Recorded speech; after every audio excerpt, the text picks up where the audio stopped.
Alright guys, we are doing a video. We are doing another week of how many hours did each one of my machines do, what broke on them, what went wrong, and we're going to go from there. So we've got the A1 right here. This is one of my newest. I've had plenty of A1s, but anyway, we've got 75 hours on that this week. It's been up 44% of the time, 258 hours on this machine. I do need to grease it, and we need to go from there. But again, zero issues at all. I don't even think I've cleaned the bed more than like once or twice, so it's been running amazing. P2S again. This is a relatively newer machine too. I've got 390 hours on it. This week I ran it for 63 hours. That is a 37% uptime on that machine. I've actually got to go upstairs, get another prototype started to print on that one. It's going to be a long 6 or 7 hour print.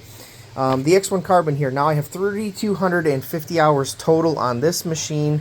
I did run it for 132 hours this week. That is 78% uptime. Now, I was gone on Expo this weekend, so I actually did have one tiny piece break. Now, I thought it was going to be the little pin right there on the purge nozzle, but it's not. It actually came and fell out of there, and I just haven't had time in the past day to take a look at it. But I'm not unhappy with that. Just one little tiny piece.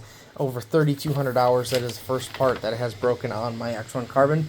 And it just looks like it was a normal wear and tear part. So definitely not unhappy with that. I just haven't had time to go get it, to go get the part. H2D here ran for 111 hours this week, 66% uptime. It does have 1,870 hours total on this machine. This week I actually did put the green glass. That is the laser protective stuff. I actually did some lasering in this week for one of my horse barns, so that's why I've got that green glass on that this week.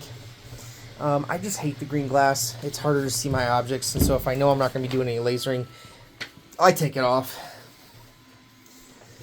Then I put it behind that door over there. But anyway, that's what's going on with my machines this week. And yep, I'd love to know if you guys know what that part is. Let me know in the comments down below. How many hours are you guys running your machines? What kind of issues you're running into?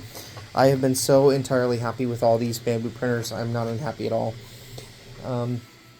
Even with that part breaking, you know, hey, I've got over 3,000 hours on the machine. It looks like it's just an easy thing to replace. So, again, yep, I'd love to have any kind of feedback you guys have on your guys' stuff. Let's go ahead and plug in. Yeah, right there. I love my lights in there too. Alright, we'll see you guys.